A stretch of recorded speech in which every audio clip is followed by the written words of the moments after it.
Hello, hello. We are back for another week of Launch Codes Football. I am Daniel. And I'm Chelsea. And heads up, if you hear barking in the background, I am dog sitting, and Zoe will be in the background. I'm not dog sitting, so if you hear barking in the background of my screen, there are other concerns that we should be addressing. If you hear yeah, if you hear anything besides barking, if you hear like a meowing, I'm like, okay, I don't know what's going on right now. Right. But what can we say aside for hot darn this week two was absolutely insane. Like week one was fun. This week was just hectic and chaotic, and I love it, but at the same time, I need a beer.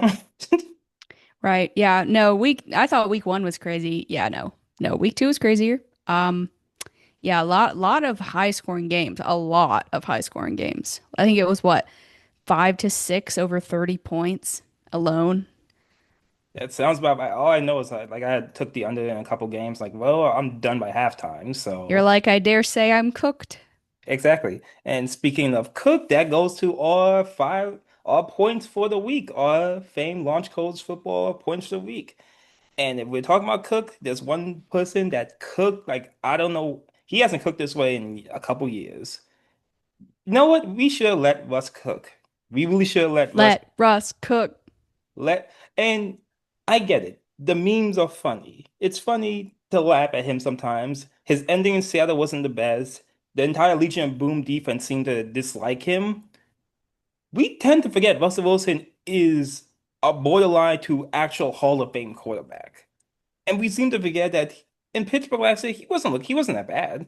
I don't think at this point in his career he's really going to raise your ceiling to a championship level, but he's definitely a floor raiser because my goodness, I know the Cowboys' second defense isn't the best, but this is this is honestly the best we've seen of Russell Wilson since like MVP caliber Russ during his last days in Seattle. Yeah, no, I mean, he looked great. I didn't watch any of the game, but when you You see Russell didn't? Wilson Oh putting wow. up, I know, dude. We were watching Jacksonville and Cincinnati because my husband's a big Clemson fan, and we have Trevor Lawrence and ETN on there, so we're watching that one on Sunday Ticket. But it was a good game for the Giants offense when Russell Wilson, third team in his career, almost retired. Russell Wilson had 450 passing yards. So earlier this season, when we did our predictions for team stats, and I was like, I don't think the Cowboys will be that good. Their defense is terrible. Yeah, yeah, I feel like that kind of proved itself this And week. that was It wa- before it the it Micah was pretty bad. It was like really like historically bad. and that was before the Micah trade. Yes. But I'm just happy that at least for one week we get to reminded Russell Wilson is still like a talented. He is the best deep ball thrower I think I've ever seen. In He terms, is definitely still capable. I mean, there's no disputing that after this game, especially when the Giants don't have an O line and they don't have that much of a run game. He's definitely capable. yeah, it was just nice. It was nice to see. So, Chelsea, what's your first point from last week or this week? So I'm gonna go with, well, looks like JJ McCarthy's development is stunted again. Oh my goodness. Not only did they lose last night on Sunday Night Football, of which I will say, if you guys listened last week, I said that was my game to watch because I was interested to see McCarthy against Penix. Really was not that entertaining. So evidently I picked wrong. JJ McCarthy suffered a high ankle sprain. According to The Athletic and according to Kevin O'Connell, they are saying he's out 1 week, but I have seen other reports from ESPN and the like that he's going to be out 3 to 5 weeks Oh, with a high ankle sprain. So I guess it's yet to see how long he'll be out exactly, whether it's short term or a moderate term length injury. But regardless, it's not good. I mean, at least they have Carson Wentz, who is a capable backup at this point yeah. in his career, and he can probably keep them afloat because, unlike, say, the Cincinnati Bengals, they actually have a good O line and a good defense. So he can probably keep them afloat, assuming that their positional players continue to play well. But not great for JJ McCarthy. He looked terrible for 3 quarters in week one and amazing in the fourth quarter in week one. And then he Yeah. pretty much looked terrible the whole game last night. So his entire body of work is definitely more negative than positive at this point, which if you're a Vikings fan, you can't love that, especially in a competitive NFC North division in which without your starting quarterback, that might relegate you to the third best team in the division if he's out for a considerable amount of time. No, So we'll see, but it's not great for his development. Hopefully he sits on his couch and ices his ankle and watches some film or something, I guess. well, he missed all last year. I don't know how much more sitting he Mm, needs, but not yeah, only he is did. It's not looking great. he's out, I think Aaron Jones Sr., he's out for at least a week with his own Really? injury. Yeah, he's out Wow, I didn't too. know that. So, They do have Mason though, Jordan Mason, no, looking like a really good signing for them now. no, they have cable backups. So let's just hope that O'Connell and like the defense. Why am I blanking? Brian Flores can just hold down the fort. But I like what you mentioned before in terms of backups and the Bengals because I'm gonna go on a rant, a little bit of a rant. Maybe I might go on. I'm definitely gonna go on a second one at some point in this podcast. I am not a Cincinnati Bengals fan. They are my least favorite team in football. I am like I always say as a Steelers fan, I respect the Ravens, I pity the Browns, and I despise the Bengals. You'd think you would despise the Ravens though. Is that just an inaccurate observation from me as a non-AFC North fan? It's a case of respect because you look at the Ravens and you look at the Steelers, you're basically looking in the mirror. You can't hate the That's Ravens true. at the same time because it'll be like hating yourself. They're the same exact team. And That's true. so They like do I have a historical rivalry, so I guess I get yeah. it. But that being said, I hate watching talent being wasted and talent being hurt. And watching Joe Burrow every week get hit like I've never getting hit every play. I think there is a funny meme going on. Like America has trouble with obesity. You can't find five fat dudes that can protect this man. Yes, I sent that. That was hilarious. I was like, That's bro, come it's on, just man. it's insane. Like and Joe should know this as someone who's a fan of the Colts. We're just watching Andrew Luck 2.0 at this point. We are. We all Actually, and it's so infuriating because I like watching Andrew Luck and I well did too. and and you know what? Even though I don't like the Bengals, I respect watching Joe Burrow. Joe Burrow is like one of the best quarterbacks probably the past 5, 6 years, but he's always hurt because he's getting hit every single play. Like last week against the Browns, it was terrible. Miles Garrett was living back there, and yeah, Miles Garrett does that to everyone, but it was at this like he was sacked. I think his postseason run in when he went to lost the Super Bowl was the most a quarterback has been sacked. He was getting hit every play back then, and that was he's already The gone fact that they through. made it to the Super Bowl with that O-line is still beyond, I still don't He's understand. he's blown out his knee in his rookie year. He suffered whether his wrist or shoulder a few years back. Now he has a tough toe injury. I don't want to watch a guy retire before he's 31 or 32 when he's so good and the problem's so simple to fix. You have arguably the best receiving duo in football. You have a talented running back in Chase Brown, and in the past you had Joe Mixon. You get a line. You're in the division with TJ Watt, Miles Garrett, and whatever the Ravens have to throw at you. You have one job: get a line, protect your star quarterback. You pay this guy millions of dollars just for him to play a quarter of the season because you can't keep him healthy. It's so infuriating because it's like the Andrew Luck situation. It's every year. You know the issue and you decide just to ignore it. This isn't Lamar Jackson where he can run around like that. Joe Burrow's not a mobile quarterback. Well, he's somewhat mobile, but you know what? He's not mobile enough apparently, and he's definitely not gonna be mobile with a tough toe. And now your season's done. You're 2-0. I frankly think you should be 2-0-2 because both those games were given to you essentially. But you're 2-0 and you have no chance outside of some miracle backup quarterback run of competing for the playoffs. You just have to pray that he holds rights the ship to the wild card and Joe Burrow comes back and it's infuriating. It is so infuriating to watch just incompetence on a massive scale like this. It's watching Andrew Luck in Indianapolis. It's watching LeBron his first tenure with the Cavs. It's watching Mike Trout and Shohei being wasted with the Angels in baseball. It's insane and infuriating. Yeah, let me just add a quick note onto this one. I feel like as a non-Bengals fan, but an NFL fan, I'm actually qualified to talk about this. Because like Daniel was said, this is literally Andrew Luck 2.0. And I would say that Joe Burrow is probably better than Andrew Luck. Andrew Luck threw a Yeah. lot of interceptions, but Andrew Luck was a top five quarterback at one point.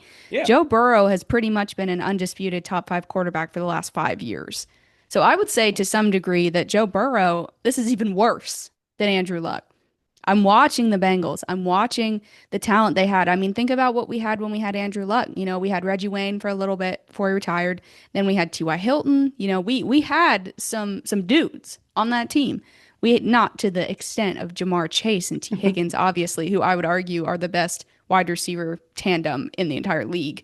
Mm. But it's just sad to see because Andrew Luck came into the league a superstar, looked great despite his team's deficiencies. He didn't have a good defense, he didn't have a good O-line.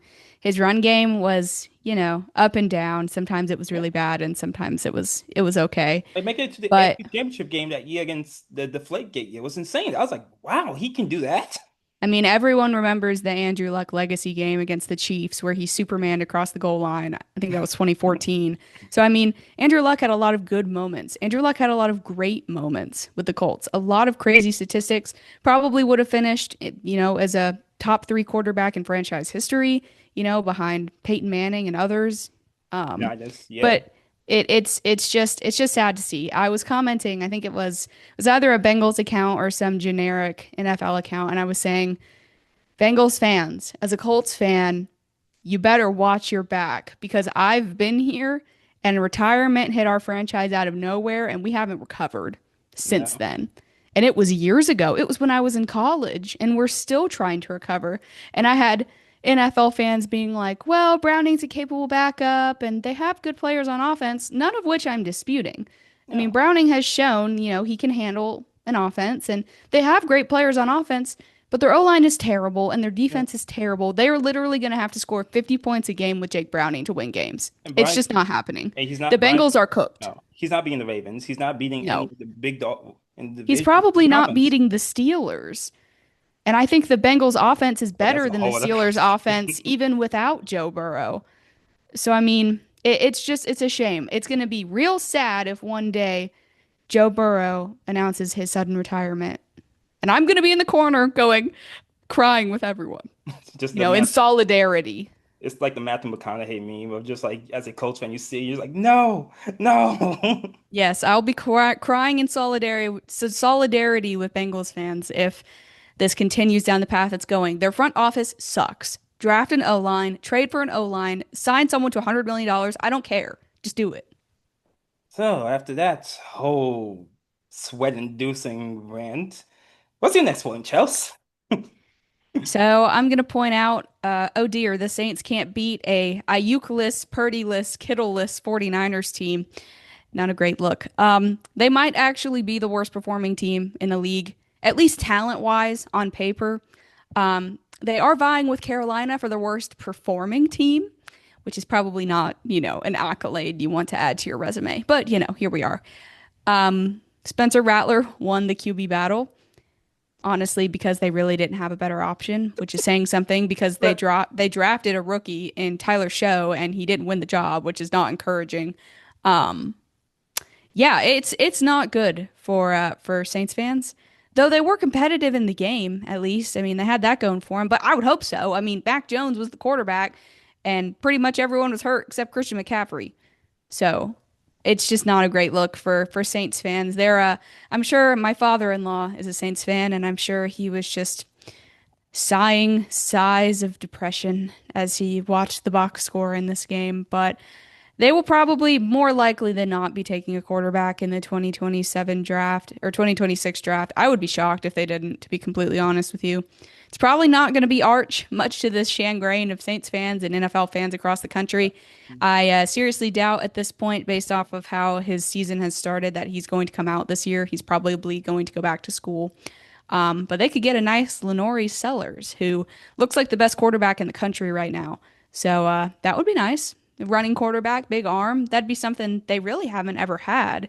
I mean, Drew Brees, once he threw out his shoulder, couldn't throw it more than 30 yards down the field, and he was still awesome. So imagine having someone who's Lamar Jackson-esque to lead that offense. So that's pretty much the only hope they have right now. And Chris Olave. Chris Olave is good. Yeah, Yay. yeah, yeah. Yeah. Let me tell you something. If Watch comes out, his granddad goes like, "No, you're not. You're like, Yeah. I dealt with New Orleans back in the '70s. They destroyed me. You ain't. I like, I can even look tug his ear His back. uncles are going to be like, son, they're going to put their hand on his shoulder and they're going to be like, today is not the day. but it will come soon. All I know is my 49ers pick looking good at the moment, but man, I don't know how. Actually, no, I It do. might not last. Actually, good point. I do know how. Three letters, C or two letters, CMC. And man, my prediction this season is riding on his shoulders because if he goes down this, If he gets hurt, they are cooked. They are already cooked, low key. But if he gets hurt, they are cooked, cooked. they just yeah, I they dare say haven't. they're charbroiled. But done. Anyway, well, my next point was actually going back to Thursday, which is yes, my 49ers prediction looking okay. My Packers prediction looking less than okay, seeing that in the RP season predictions, I had them just missing the playoffs, and at the moment they look like the Eagles look like the two best teams in football. So, you know what? We can't, you know what? If you miss all the shots you don't take. Um Yeah, they just look dominant right now. That defensive line looks amazing. Jordan Love looked like he's taking a step up. I don't know what they even they lost Reed for a couple weeks with his injury, but even then I'd say what's the weakness on this team? Like Green Bay, what's their coach has not lost more than he's like the new Tom. Like he's won every winning season. He's had like 10 wins at least. Yeah, ever since he got there. They just look better than everyone else that crossed their field. And then you add on top of that Micah Parsons. Yeah. And now you're just like, okay, well, I guess I don't know. I mean, they did lose Jaden Reed to a broken collarbone on Thursday, which is a big loss. He's arguably their wide receiver one. But if they're, as Packers fans have been telling me this week, there's one position that they could afford to lose a starter in, it's probably receiver. Yeah. It's Matthew Golden's time to shine. I picked the Packers to finish third in the division and miss the playoffs. So we're kind of in the same boat, Daniel. We might be getting proven wrong on that one. Well, now if one of the other teams in the NFC North have anything to say about that, Chelsea. All right. Yeah, so I can confirm, if you guys didn't know, the Lions are so good. They played the Bears and scored over 50 points on the Bears, which in the grand scheme of things may not be saying that much. But hey, scoring that much on a team, even a bad team, is so impressive. I'm just going to piggyback off of Daniel's point and say the fact that the Lions dropped 50 on the Bears just speaks to how good the Packers might actually be because the Packers smoked the Bears or Yeah. the Lions and the Bears, but they smoked the Lions. The Lions couldn't do anything, and that was with an injured, Micah Parsons on a snap count. So it makes you wonder, like, wow. It makes you wonder. I mean, watching this past week, watching the Ravens defense, the Steelers defense, Broncos defense, who are supposed to be the top three defenses in the league, all look terrible, all on the same day. Kind of makes you wonder if the Packers have the best defense in the league. How much of this do you think is also just the Bears just because JJ McCartney has looked for bad for 7 out of the 8 quarters he's played, except for the fourth quarter against the Bears. How much of this is just the Bears just not being the team we thought that you thought they were going to be going to the season? Because I I mean, most of the I expect quarters this. that most of the quarters JJ McCarthy played against the Bears, he looked bad in. It was only one True, he looked good in. true. And the Bears, they had a lot of starters out this week. I think they had three starters out on defense, which was not optimal, of course. But yeah, the Packers might be the real deal. I mean, Xavier McKinney, their safety, I believe, who used to be on the Giants. Haha, we'll get to that later. People having success not on the Giants. LOL Giants. Had the most picks in football last year. I mean, they look good.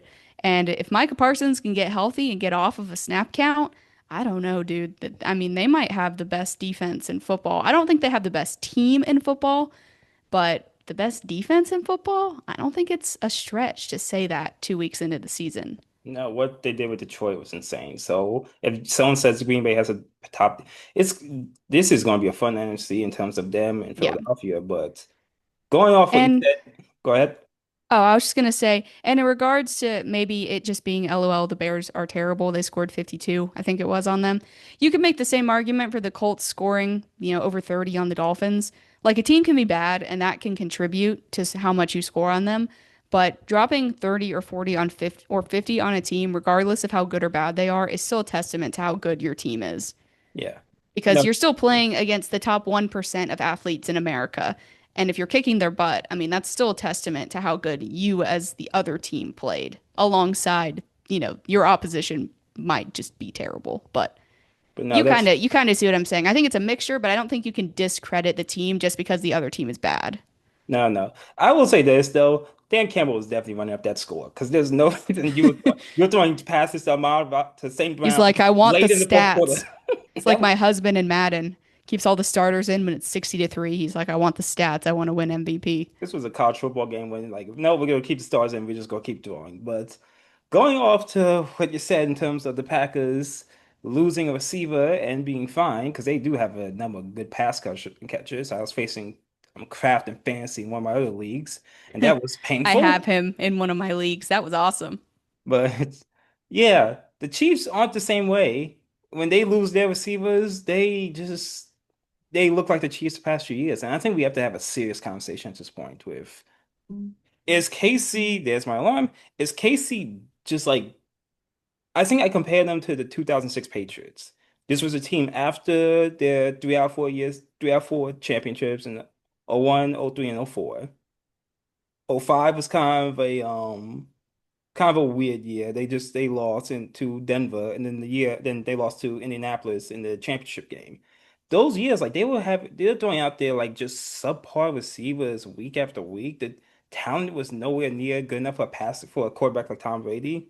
And they use that off, and then that offseason they get Wes Walker, Dante Stallworth, Randy Moss. They go 16-0 And with then they were fine. yeah. This is Now this is going to the third year where Mahomes has not looked like the Patrick Mahomes the first 5 years in his career. Part of that you could, and I don't think you can say it's just because no, I'm only focusing on the postseason. I'm just making my way to the regular season, focus on postseason. They don't look like a good offense. He's running the football a lot more just to get move the chains. And I do think it's Kelsey getting older. Kelsey had a terrible drop that basically was a deciding factor in the game. They were getting at least a field goal out of that play. He'd probably go score a touchdown. This was Worthy and Rashid Rice being out for an extended period of time. This is losing Tyreek Hill a few years back. This is losing Kareem Hunt to bringing them back a few just last year. This is not be able to utilize Denard Hopkins, and Hopkins is looking like a great player in with the Ravens. This is an O line that they got in the O line improved, but they were struggling the past few years. This is just not giving the ball to Pacheco, and Pacheco missed some time from injuries, but now he's healthy, and I don't feel like he's ever getting the ball. We are in a situation where now, of course, Rashid or Woody can come back and be the receivers they hope them to be. But this is the old six territory where Mahomes basically have to use spit, grit, and duct tape just to score 20, 23 points on them. And I don't think that defense is the same way it was the past few years. That defense isn't as dominant that can hold the team down like that. They're 0-2 for the Yeah. first time in Patrick Mahomes' career, and I honestly don't think not only are they not going to win the division, I don't think they win the division. They're going to have to battle for like a 7th seed in the playoffs at this point. Yeah, they need Rasheed Rice back bad. Um, Losing Xavier Worthy, though he hasn't completely broken out as a stud player in the league yet, is still a big loss considering their depth. I don't think Juju Smith-Schuster is gonna, light the world on fire with the Chiefs, Oh, even with Mahomes. or Hollywood They Brown. they need to trade for someone bad, and the Dolphins have claimed that they're not open to trading Tyreek Hill. I don't buy it. If you offer them like a fourth round pick for a 30-plus-year-old player, they will trade him. That they need to do something. They got to trade for someone. I mean, Rashee Rice, they'll get him back, but he hasn't practiced. He hasn't been with the team, so he's probably going to be rusty when he gets back. And who knows how long Xavier Worthy is going to be out. So they either need someone they already have to emerge, they need Kelsey to figure out his life and start playing like the Kelsey of old, or they need to go trade for someone. Because if they continue at this rate, they might not make the playoffs, which is a crazy thing to say considering the player Patrick Mahomes is and the kind of team that they've had. No, that's it's. I don't even think it's Kelsey at all. I think Kelsey's just old, but yeah, Yeah, but I mean, it's just you can see the effect he's having, right? When he wasn't old, he would light the world on fire, and now that yeah, he's aging, he just doesn't have that capacity anymore. So he either needs to find some youth, or they need to start using Noah Gray more, or something, because it's not looking good for Chiefs. Which the whole NFL is like loving that the Chiefs are bad. So. yeah. So, Charles, what's? What's your next point? Hopefully it's a happy one. Um, Depends on who you are, I guess. Um, are the Dolphins the worst team in the league actually? Yes, moving on. Anyway, But maybe not because the Dolphins played the Patriots and they did lose. They lost 33 to 27, but the Dolphins scored 27 points. I mean, I know they didn't win, but still. I mean, they went from playing us and literally scoring three in garbage time to going up against the Patriots, who, are not that good, but they put up a fight against the Patriots. I was surprised. And their position players actually showed up and made a difference, at least on offense. So I don't know. I don't know. I think the Dolphins, the Panthers, the Jets, Saints. the Saints, and maybe one or two other teams are vying for the worst team. On paper, I think I'm still going to go with the Saints, literally because they have Chris Olave, and that's it. Um, they just are devoid of talent in New Orleans right now. But it wouldn't shock me if we saw the Dolphins do a fire sale at the trade deadline. Ship off Tyreek No, Hill, see if you can get a first for Jalen Waddle, see if anyone needs tight end depth, defense. I mean, they're almost to the point where you could rebuild the entire team. So we'll see how it goes. But I was moderately impressed with their performance. I told my husband Conlon, I was like, okay, either we are actually really good, or the Dolphins are just not as bad as we thought because we're really good. And he was like, well, I guess we'll find out. So well, I think we've come to the last point for both of us, and we are nothing but fans of the teams that we love in the NFL. And me and Chelsea had two very different weeks. Chelsea had a week of sunshine and happiness. I we had a did. week of expletives at my television because once again, the highest paid defense in football in the Pittsburgh Steelers, they looked terrible, and now they look terrible against a team that they were favored to beat. And now I don't even know. Like they lost Highsmith's out for at least 3 to 4 weeks with high That's ankle a big sprain. loss. They show the past 10 games that defense has given up 300 passing yards, I believe, to each game or majority of the games, and they've allowed at least 28 points per game. Mike Tomlin is a defensive coach. This is ridiculous. This is insane. Their defense looks incompetent against Justin Fields, who just had a clunker in the game he was playing, and Sam Darnold, who's good, but Sam Darnold hasn't looked good like the past since this Thanksgiving of last year. What do you think you gonna happen with Lamar Jackson? You think you'll do that? Or I was gonna say you think you do that with Joe Burrow, but Burrow's out for a while now. But if your bread and butter is defense, you can't score the ball like other teams. Rodgers looked a little more like older Rodgers, but he still put up a decent amount of points. They're still gonna score at least 20 to 23 points a game. I just didn't realize how bad this defense is reminding me of the mid 2010 Steelers when they had Le'Veon, Antonio Brown, the Killer Bees.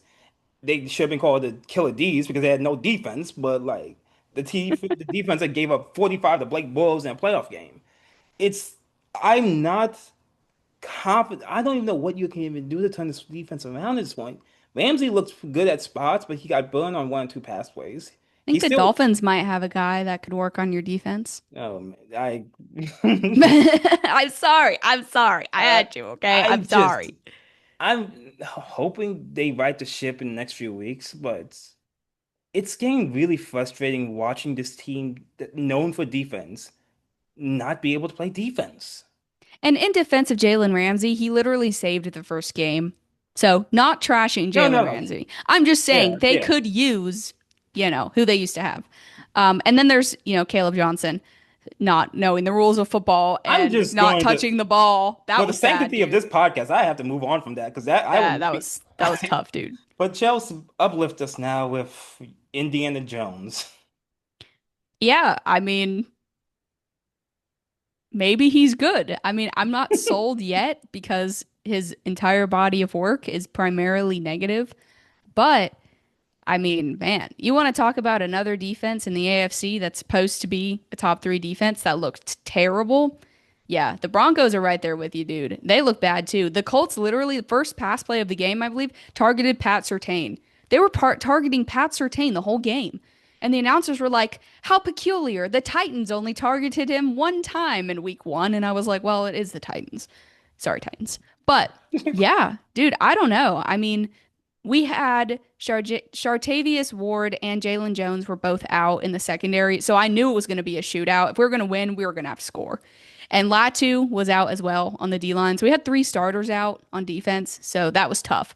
Um, yeah, I mean, the offense looked great. Jonathan Taylor had a 70-yard run. Jonathan Taylor, fantasy owners were loving it. He had like 170 total yards. It was his revenge game from last year where he dropped the ball before the goal line when we played them, and it Yeah, basically sealed our playoff hopes. That was a tough game, dude. So it was nice to see him have a bit of revenge. I know everyone's wondering, was the leverage penalty a penalty? This happens on every kick. Why do they only call us against us? All I'm saying is that I can't speak to other games and other kicks, but according to the letter of the law, it was a penalty. That's all I'm going to say. So people are going to say, oh, we shouldn't have lost because they missed the field goal. And if we hadn't had that penalty, we would have won. You know what my retort to that is? Don't give up 30 points to Daniel Jones. exactly. You're supposed to have one of the best defenses in football. You have Nick Bonito, who just got paid. You have Pat Surtain. You have Zach Allen. You have great defense. Like, I don't want to hear, oh, we should have won because it was a fake penalty. It was a phantom penalty call. No, give up 3 points to Daniel Jones. It's Daniel Jones. Like, not looking at his body of work with the Colts, Rowe has not been good his whole career outside of like 6 games in 2022. So I don't want to hear the tears, bro. Don't give up that many points. I'm sorry. But yeah, I mean, I don't know. Maybe we are good. We're the best in the division right now. And according to tiebreakers, we're the best team in the AFC, which is kind of crazy. I don't believe that. I'll have you know that. I Um, who had that with but reputation for a year. yeah, no, kind of crazy. I will say we do not have a pass rush at all. It is terrible. I don't know if it's just because Latu was out, but we literally could not do anything the whole game. Cam Bynum touchdown celebrations, our pickoff celebrations are legendary. He impersonated our mascot Blue this week. If you haven't seen it, look it up. He put his football in his shirt and bounced around like Blue does on the sideline. It was pretty awesome. I'll say about Yeah, Indianapolis, you but definitely we'll see. We play the Titans at Tennessee week 3. I'm pretty sure we can beat the Titans. If we lose the Titans, that would be very us. That's all I'll say. So it is possible that we start out 3-0, which we have not been 2-0 since the year we won the Super Bowl. So I will just leave that and you guys interpret that as you will. No, just kidding. I don't think Daniel Jones is going to win us the Super Bowl. But I mean, hey, I was screaming at my TV. I was like, "We missed it!" And I was like, "We made it!" It was crazy. So no, like yeah, I'm happy you're happy, and he's always looking my arms. So that just means that Chelsea gives us those plugs, and now the for our podcast. yeah, so check back in actually later this week. As an update, we will be increasing our episode output to 2 a week. We will be doing recap posts on Tuesday and preview posts on Thursday, so keep an eye out for that. As for the socials, we are on TikTok, Discord, Facebook, YouTube, and Instagram at Launch Codes Football, on Twitter at Launch Codes FB, and we're also on Twitch where we plan to stream more in the future. So give us a follow there as well. We're at 41 followers or subscribers on YouTube. We're so close to 50, so subscribe to us on YouTube if you haven't. I'm Chelsea. I'm Daniel. We'll see you next episode. Please get O-line Cincinnati. Bye. Yeah, seriously.